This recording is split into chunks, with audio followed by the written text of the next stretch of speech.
Lathi charge, police की ओर से lathi charge, police की ओर से लाठीचार्ज हो गया है। एक निशान आपको यहाँ भी नजर आएगा, ये जब और बहुत ही बुरी तरीके से ये चोट लगी। राशिद, मैं चाहूंगा कि आप खुद बताएं इसके बारे में। उन्होंने मतलब ना सर देखा ना पैर देखा, जो सामने आया बस उन्होंने लाठी घुमाई है ऐसे करके। तो जैसे ही करीब 11, सवा 11, साढ़े 11 के आसपास अभिजीत दीपके ने अपना अनशन तोड़ा, उसके बाद स्टेज से चलो संसद के बैनर दिखाए जाने लगे और मन से अपील की जाने लगी कि संसद आपको चलना है।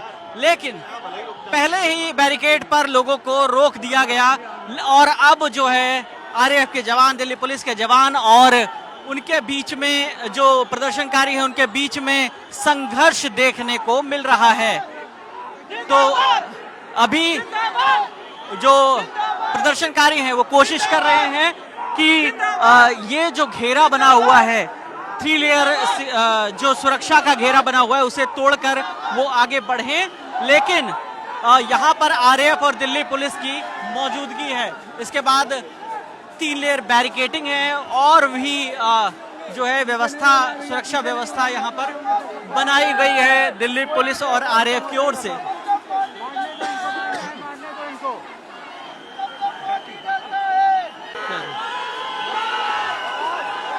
तो अभिजीत दीपके भी एक ओपन ट्रक पर ऊपर मौजूद है और चलो संसद की बार बार अपील कर रहे हैं। इससे पहले अभिजीत दीपके ने करीब 11:15 बजे के आसपास अपना अनशन तोड़ा, उसके बाद मंच से ही अपील की कि संसद की ओर चलो। लेकिन पहले ही बैरिकेड पर जो सुरक्षा घेरा बना है आरएएफ का, वहां रोक दिया गया। झड़प आप देखेंगे, नीचे लोग झड़प कर रहे हैं, संसद जाने की कोशिश कर रहे हैं। आप झड़प देखेंगे, सुरक्षा बल के जवान और प्रदर्शनकारियों के बीच धक्का मुक्की आपको नजर आ रही होगी अभी, और लगातार इस तरह का संघर्ष लोगों के बीच में चल रहा है। अभिजीत दीपके मौजूद हैं ऊपर और हाथ में बाबा साहब अंबेडकर की फोटो लिए हुए हैं और संसद की तरफ मार्च करने का ऐलान उन्होंने किया है। अब करीब 11:30 से ज्यादा का वक्त हो गया है और अब आरएएफ बार बार रोकने की कोशिश कर रही है और ये धक्का मुक्की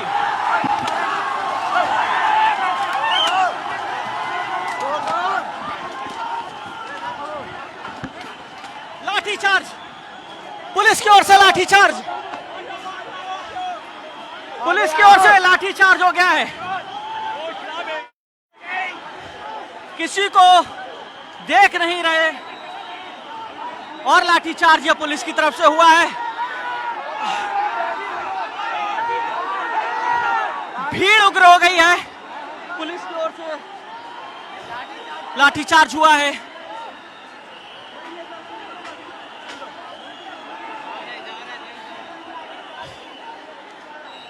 भीड़ जो है आगे निकलने की कोशिश कर रही है और आरएएफ के लोग लाठीचार्ज कर रहे हैं, लोगों पर लाठीचार्ज कर रहे हैं और आगे निकलने नहीं दे रहे हैं। और ये पहला घेरा फिर से बन गया है पुलिस का और ये पुलिस की ओर से लाठीचार्ज हो गया है। अभी 2-4 मिनट पहले ही जब यहाँ से प्रदर्शनकारी संसद की तरफ बढ़ने के लिए हो रहे थे, इस दौरान पुलिस की ओर से लाठीचार्ज किया गया और लाठीचार्ज के विजुअल्स अभी आपने देखे और इस दौरान वो न जेंडर देखा गया, ना ये देखा गया कि कौन मीडिया से है, कौन कॉमन मैन है, कौन प्रोटेस्टर है, कौन बुजुर्ग है, कौन बच्चा है, नहीं देखा गया। और आरएएफ की तरफ से इंस्टेंट एकदम लाठीचार्ज किया गया और बहुत बुरी तरीके से, ब्रूटल तरीके से मारा गया। एक निशान आपको यहाँ भी नजर आएगा, ये जब वो देखा थोड़ी गया कि कौन रिपोर्ट कर रहा है, कौन प्रदर्शनकारी है, कौन बच्चा बुजुर्ग। और जो कैमरे पर राशिद है, मैं राशिद को दिखाता हूँ आपको। राशिद बताएंगे उनके भी पाँव में लगी चोट, वो राशिद दिखाएंगे कि कहाँ और बहुत ही बुरी तरीके से ये चोट लगी। राशिद, मैं चाहूँगा कि आप खुद बताएं इसके बारे में। देखिए भगदड़ तो एकदम से मची थी, लेकिन पुलिस वालों को थोड़ा सा संयम रख के आराम से उन्हें करना चाहिए था कंट्रोल, लेकिन वो नहीं कर पाए। उन्होंने मतलब ना सर देखा ना पैर देखा, जो सामने आया बस उन्होंने लाठी घुमाई है ऐसे करके, और बहुत बुरी तरह से। मतलब कईयों के सर में भी लगी, कोई मतलब एक से एक के ऊपर एक, कई मतलब गिरे लोग, तो मतलब बहुत बुरा हाल था। एक तो गर्मी इतनी ऊपर से थी, तो लोगों का बहुत बुरा हाल था इसमें। लाठी चार्ज हो कुछ हो, हमारा काम खबरें दिखाना है, हमारा काम जो यहाँ पर हो रहा है उससे आपको रूबरू कराना है। तो ये पुलिस का काम है, पुलिस अपना काम कर रही है, ललन टॉप का काम है, हम अपना काम कर रहे हैं, प्रदर्शनकारियों का अपना काम है, वो अपना काम कर रहे हैं। बस सब अपना अपना काम कर रहे हैं, लेकिन पुलिस को इतनी भी बुरी तरीके से उन्होंने उस बैरिकेड को पार नहीं किया जितनी बुरी तरीके से यहाँ पर लाठीचार्ज किया गया। ग्राउंड जीरो से हम लगातार रिपोर्ट कर रहे हैं। कैमरे के पीछे राशिद हैं, मेरा नाम विकास वर्मा है। आप ललन टॉप देखते रहिए, शुक्रिया।